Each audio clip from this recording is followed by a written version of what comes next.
and as you can see, it's going fine there. I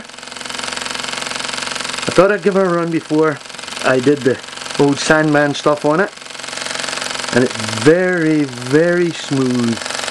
Lovely runner. Can't complain about that at all. It's going fine. Burner rocks about a bit, but I can live with that. Oh yeah. Lovely smooth operator.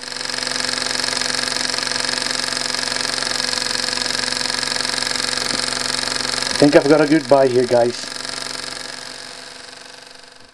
Hello, Jimbo. This little Cyldon's going right fast. Can you see little wheel going round, lad? Something else.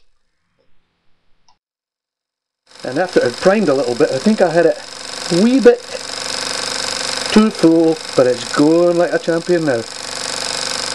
So there we are.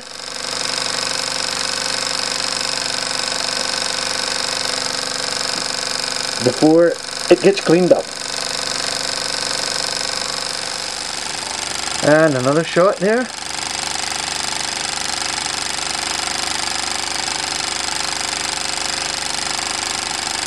Really impressed by the way this little engine runs. Really smooth. I'm looking forward to seeing her when she's finished.